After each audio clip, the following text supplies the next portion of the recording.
What's up, people? I know I haven't been doing videos in the last couple of weeks.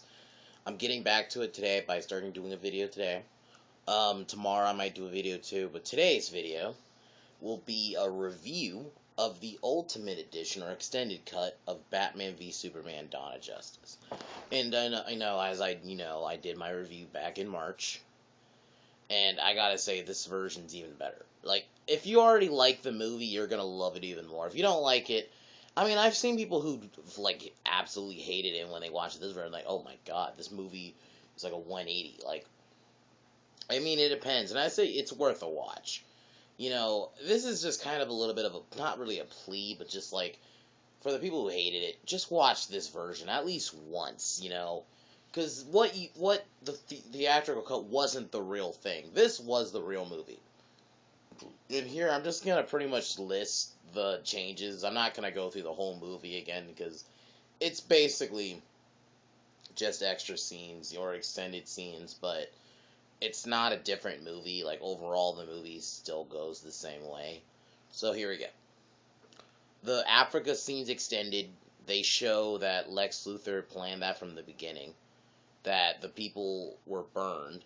So they didn't show you that the KG Beast and his crew, yeah, they attacked the village, but they also burned the bodies with a flamethrower to make it look like Superman did it. So, and that African lady in the beginning who was talking about, like, Superman's not, was like, answers to no one and all that. Turns out she was hired by Lex, or not hired, but she was forced to do it because of so yeah, you find out she was forced to do it. So she was hired. So yeah, like, that adds so much context. So, like, now we know why thing in Africa happened. Probably one of my favorite stuff from the movie. This one I felt like was more of a Superman movie, whereas with the theatrical cut, I felt like was more of a Batman movie. Because I feel like with this cut was a Superman movie because there is extra scenes, like it showed Clark's actually doing research on Batman. So he went out to Gotham and actually did some research on the Batman, which he finds out Batman brands people. There's a scene where Lex pretty much also, that's another thing. Lex's plan is much more explained, and it turns out it shows that he's basically been playing everyone since the beginning. Like, he's been playing both sides because he's been wanting this to happen. So, like, um, Lex sends Clark because he basically knows Clark and Bruce are there. He knows Clark's Superman and he knows Bruce is Batman. He sent Clark in pictures of Batman after the guy who got branded, and then it also shows you that if you go to prison and you're branded, you get killed. And that's what he pays off KG Beast. That's the Russian dude in the movie. That's actually his name. I'm not making that up. I thought someone just made that up. No, that's his actual name. He he gives this guy money, and then later on, the guy who got branded in the beginning ends up getting stabbed. So that they didn't show you that, and they took out a lot of stuff. And the reason the movie was cut down because this was the studio. This was Warner Brothers. They fucked up with this. This wasn't Zack Snyder's fault, because this movie is what Zack Snyder really wanted for the movie. And that's what I feel like. This is definitely the studio. This should have just been the version that was released in theaters, because I honestly think it would have gotten a better reception, because things are more explained for people.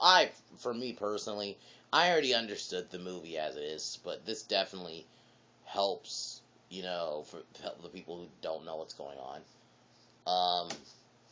Also, Clark goes out there again, like, after the guy who got stabbed.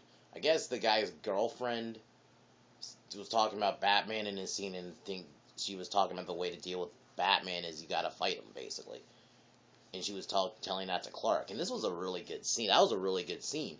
It showed you that they're expanding it more. And then there's the Capitol scene. Also, before I get to that, there's another character that was added to the movie.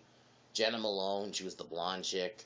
She is the one who's helping Lois during her investigation, which I like that it showed. Yeah, it shows a little bit more of Lois actually trying, being a journalist, which I actually like.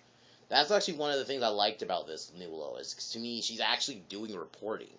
I felt like Lois from the previous movies, talking like even the old Reeve ones, and then of course Superman Returns, they don't really show Lois doing investigative journalism. In this, she's actually doing journalism.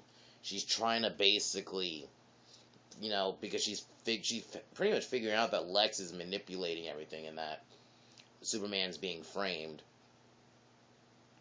So now we talk about the Capitol scene, which there's some changes. Like it shows you in the end, like Superman. You know how in the original cut, Superman just gets out of the courtroom after the bomb goes off, um,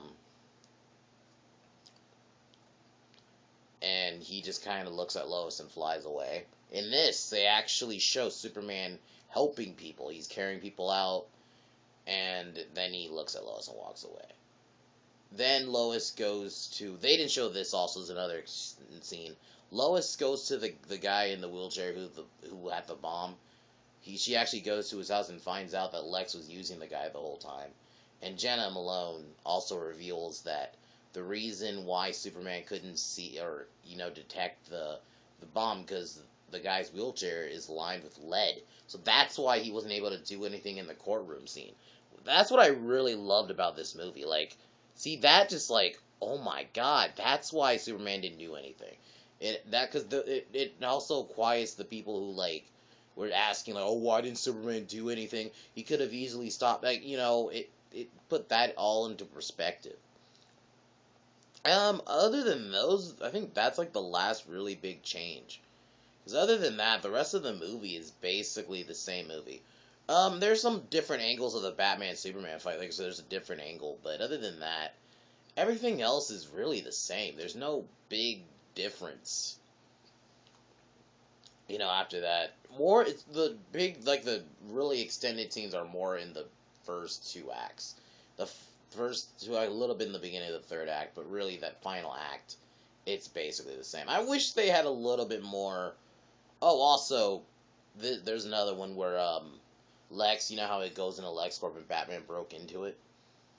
Well, in the video, in like when he walks in, there's like a quick video monitor, and you actually see Batman drop down and grab a dude. This was really cool. It was cool seeing Batman actually grab a dude from like when he was hanging from like the ceiling, and he drops down and grabs someone. That's what Batman does. They didn't do that a lot in any other movie, and I'm like, when he did that, I marked out as like, oh my god, Ben Affleck is kick-ass as Batman. This movie version basically reaffirmed why I like it, and I even give it. I changed my rating. Like initially, my original review for my original review in March, I gave it a 9. I give it a 9.5 now. I think it's a lot better of a movie. Even though it's 3 hours, for me, it flows much better. It actually has a good flow because everything's connected now and everything makes sense. And maybe for me, I like movies like BVS and The Dark Knight that are thought-provoking, that are setting up something big here. But really, after that, there's really no other big surprises. It definitely reaffirms Lex's plot and how he's been playing everything since the beginning and all that. That's a great movie, and I urge you to watch this version. If you have not seen it yet, which is weird, if you've not seen Batman vs Superman yet, it's weird. If you still haven't seen it, just watch this version. Don't watch the regular one. You don't need to watch the theatrical cut. Just watch this one, because this is the real version. I would say this is the real movie almost. So there you go, guys. I just wanted to give my review, so I give it 9.5. I was want to give my review of the Ultimate Edition. Tomorrow I might do a video talking about the whole Iron Man thing, him being a black girl and all that shit. I'll talk about that tomorrow, and there for sure will be a Raw review on Monday. Other than that, guys, I just want to do a video today because I haven't done one in a while. But, I'm going to get back on track these next few weeks. Sorry for my absence. Other than that, guys, I'm going to sign off here. Peace.